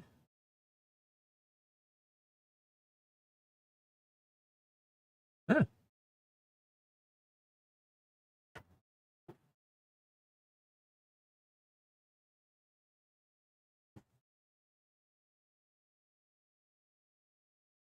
Cool. I like it. Read out loud, Frost. No, I just read through the entire thing quickly.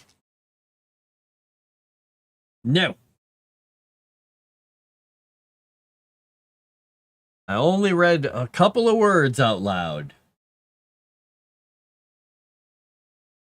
What's all this stuff about Mort in here? Kidding, I'm kidding. There's no Mort. Wow. Blood magic is in my veins.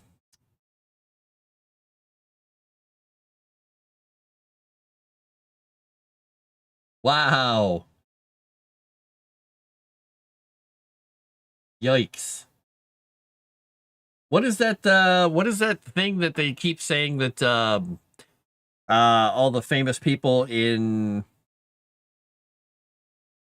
Hollywood are using? Adrenochrome? Is that the thing that they're like, it's baby blood or whatever? There you go. There you go. You have your high level spell now for increasing one's life with blood magic, Erudia. Hello, Jensen.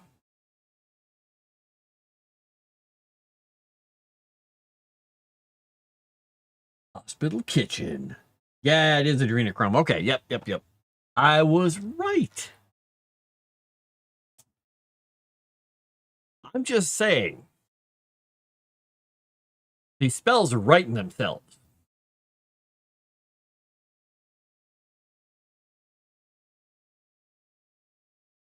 He's going to start making other spells like hepatitis bolt. No?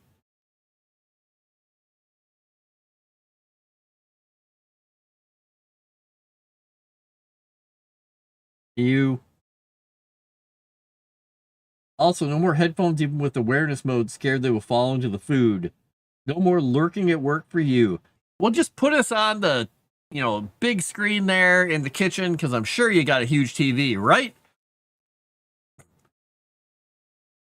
Yeah, that does suck. We could get you some earbuds. That's it. We'll start a GoFundMe to get you some earbuds so they won't fall out. Those don't fall out, do they?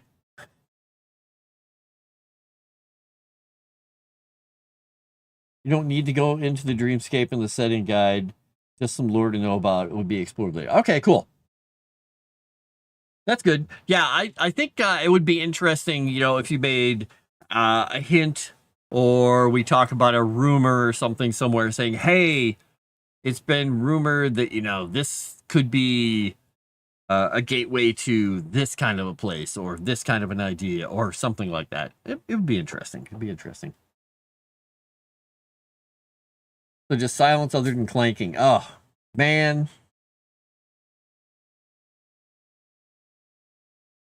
We stopped listening to it and they allowed one earbud in? Okay. People just cheat and get the glasses that have speakers? There you go. Earbuds fall out. Their AirPods, not something fancy. Well, one of the guys at work has a bone conducting headset that has it that goes around the back of his head, and so they sit like on the lower part of your skull, and they ride over your ears like inverse glasses, like glasses on the back of your head, and then go into your ears. So something like that would be harder to pull off.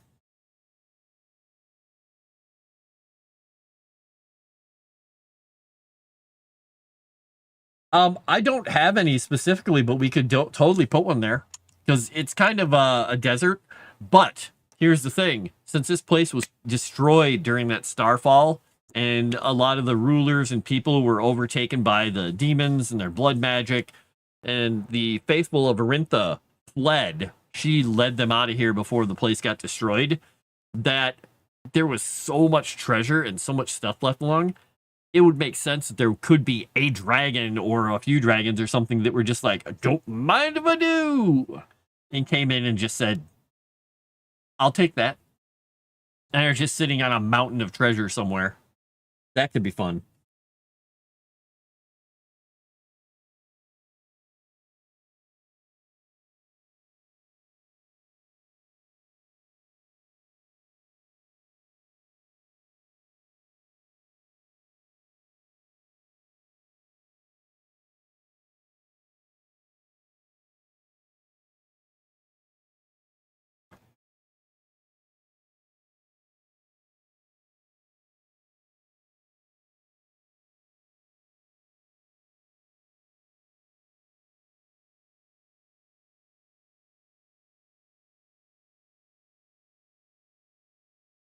He's a blood magic dragon, but he's just like, he's swollen up like a mosquito or a tick full of blood, and he just sloshes when he moves. Blah, blah, blah.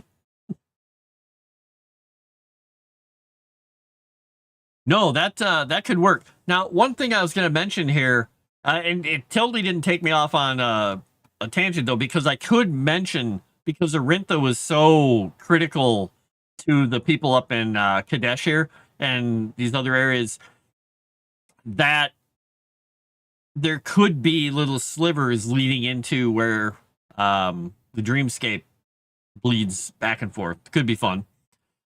But, excuse me, I put this little spot here as the possible place where the tower could be that we were talking about up here. The dragons and whatnot.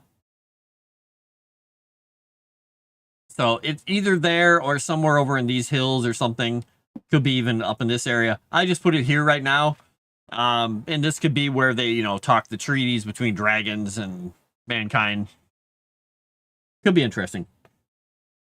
A dragon casting blood spittle. Exactly what I was thinking about. I'm like, since you've already got the idea there, it's just like, rah. Did you know McDonald's is the restaurant with the highest food safety standard in China? They have food safety standards in China?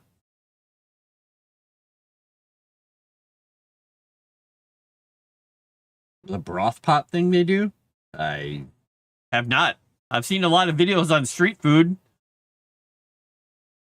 Don't ever want to eat street food again. Though when I was in New York, I ate from hot dog carts, pretzel carts, and fruit carts like constantly when I was out there. And it was just fresh fruit. The hot dogs and everything, they were like, when I was out there, that was like 2004. Everything was like super clean. So no, Dave, no. No.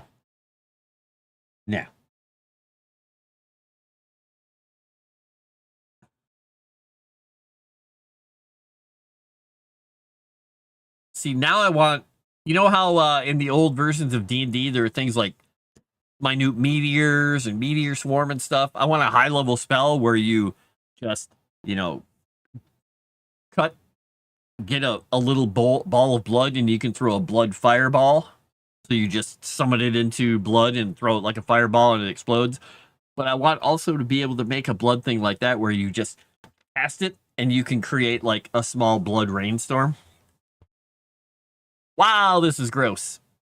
You can create a blood slick, make the floor slippery. Do the pocket blood in the eyes, and people are like, I can't see. Just like the lizard that spits blood in people's eyes. It's totally good. We got all this stuff. You're just recreating Carrie. Yes, there you go. A raid of eyeballs. Done. Hey, those eyeballs smacked into him pretty hard, but he took it. Hemostorm. Right. Woo.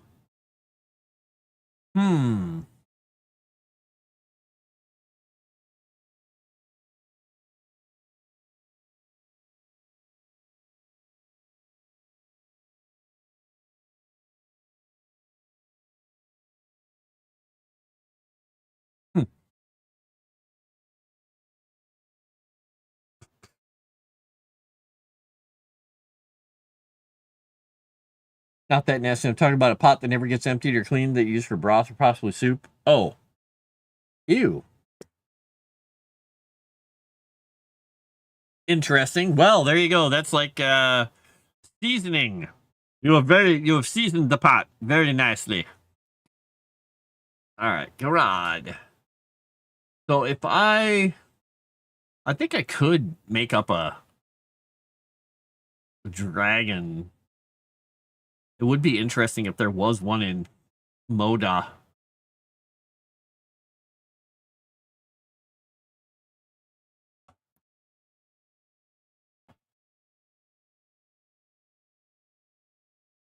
Um, let's see.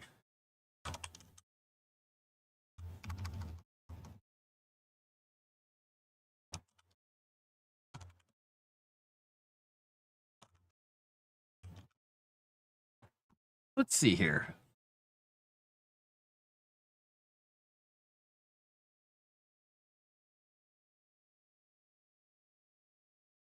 That would be interesting.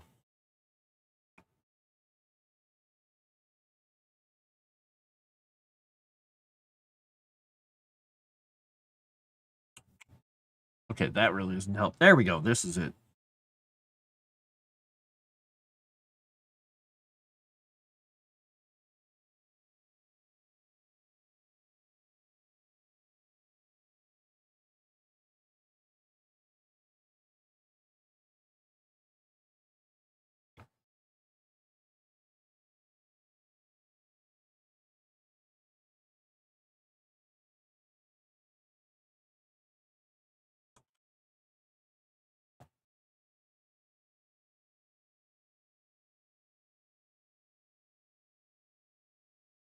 I think that's a good word for that.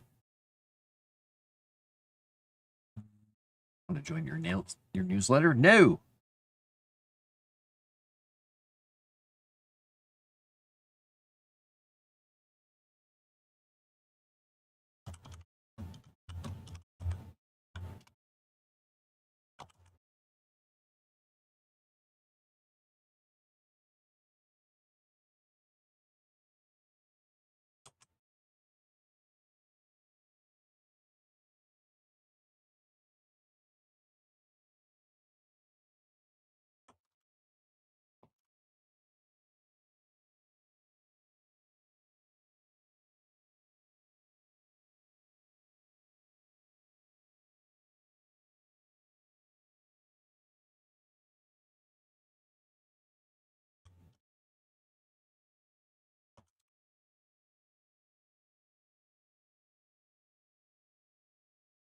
Oh boy, I can use the words the best. Today I am good at them. You picked up a box of eyeballs from the airport once. All right. Emptying cleaned. You stayed yesterday's soup back in and make more.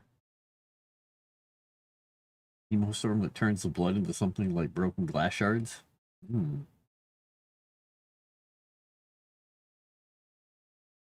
Wait, the blood letter monk class. Ew.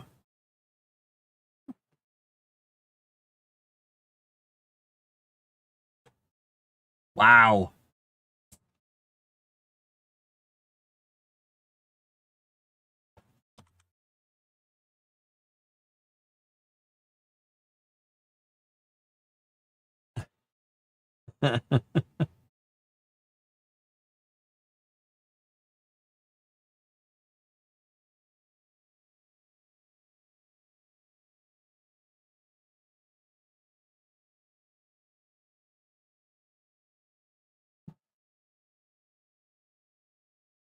I mean, you could do that as long as you call them.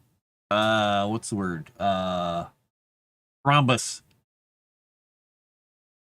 I'm very glad I haven't had dinner yet.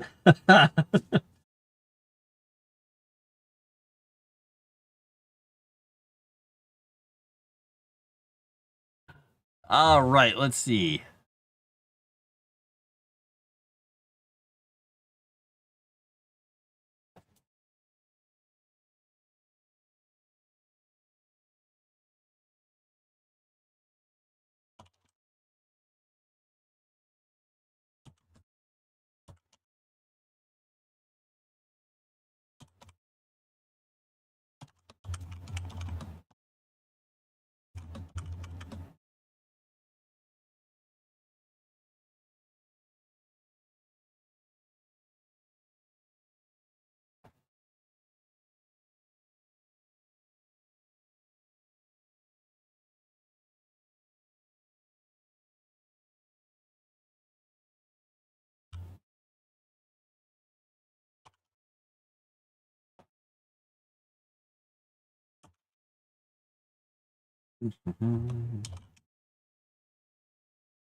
I'm making up a dragon right now.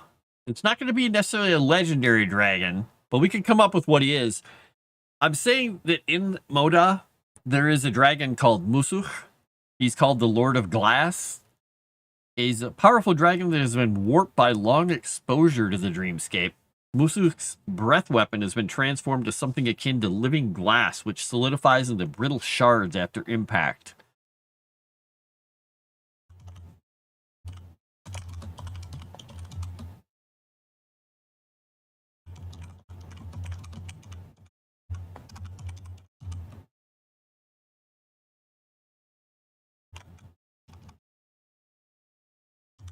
It rules the dead capital and jealously gathers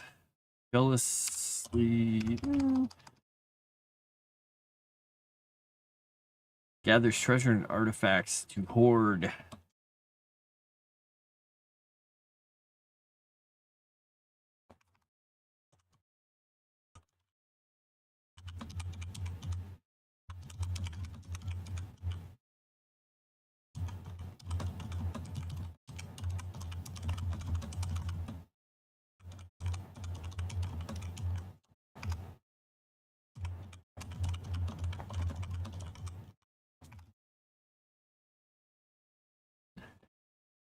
He rules the dead capital and maniacally gathers treasure and artifacts to hoard in the former king's garden, where he stacks and categorizes it all according to some fantastical rationale only he understands. So great, I made an insane dragon that breathes living glass. That'll work, right?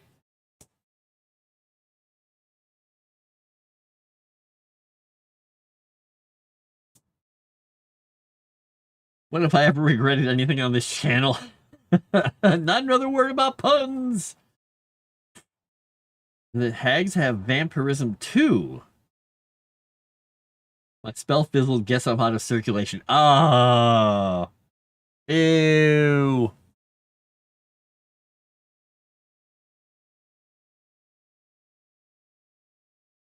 Wow. Wow.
Haven't been warped by the dreamscape. His form is unlike many other dragons familiar to those who live in the Godlands.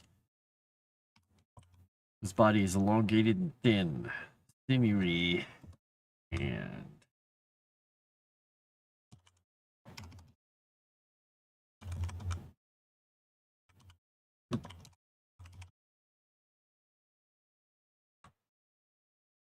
oops, his foreleg is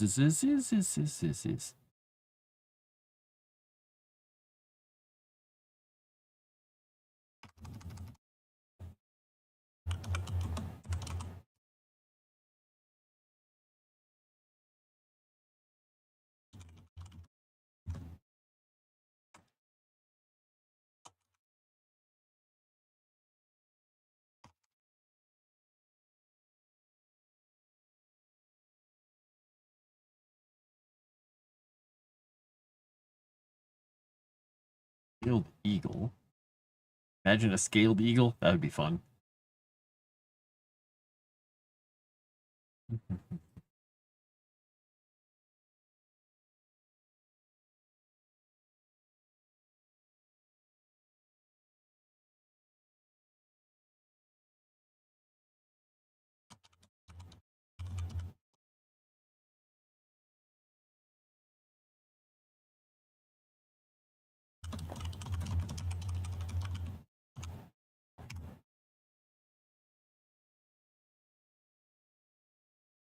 Massive.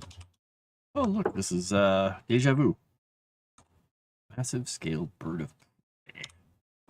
Having been warped by the dreamscape, his form is unlike most of the dragons familiar to those who live in the Godlands. His body is elongated and thin, sinewy and shifting beneath his scales. His legs more resemble those of a scaled eagle, and his head almost forms a sort of beak in his, let's say, his snout. Almost forms a sort of beak, like a massive scaled bird of prey.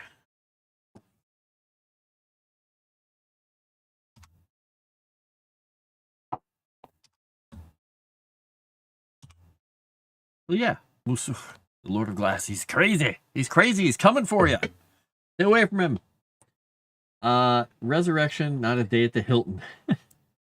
Pretty creepy and nasty, truly worthy of a hag's action. I'm just in my creative zone, okay? Blood hags are now lore.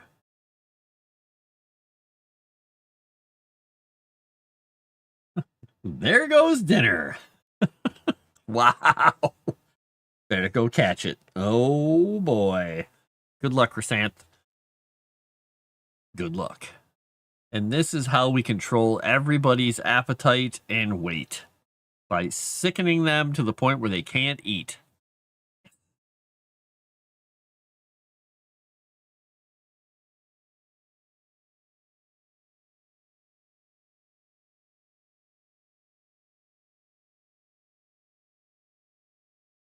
Okay, categorize those. And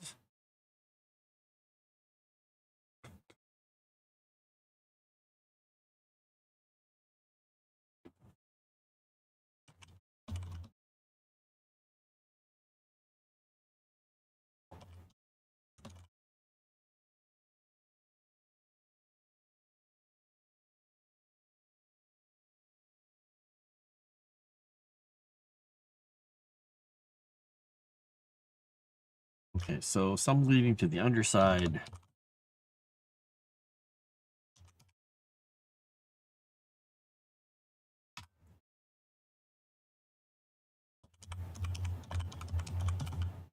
Leading some to the unfathomable dreamscape. So Moda, it's the epicenter of the cataclysm. There are more than one. There are.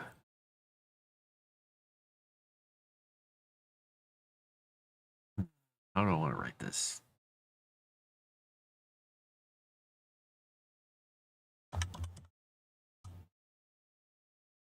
Numerous tears in reality here. Some leading to the underside, some to the unfathomable escape.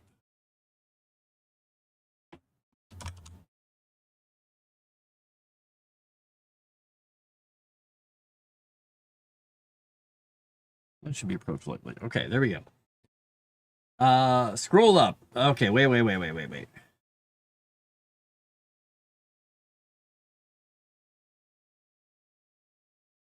Ah, the blood hags anoint their victim with less blood prior to the sacrifice rebirth. Yeah, okay, there you go. Got it. I guess England got blood pudding from blood hags. Ah.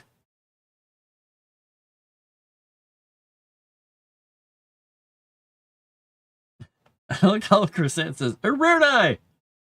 He just had to use 3 question marks. What? Got it. That's horrible, Shadow Warden. Gross. Yeah. Cajun Corey Crescent says the Crescent. Good thing I've been lurking and not paying attention. Anyway, it's dinner time for me. I don't even want to know what you're having for dinner at this point. All right. Anyway, I'm over time. I got to get the heck out of here. So, thank you all for coming along. Please leave a like and a comment, and throw all kinds of interesting tidbits into the comments, please. And I will be back here again on Thursday. So, I'll talk to you all a little bit later. Have a great night, and sorry for going over. I'll talk to you later. I was in the zone and reading what Erudia wrote. It's Erudia's fault. Blame Erudia. And at the end of this, I'll say blame Erudia because.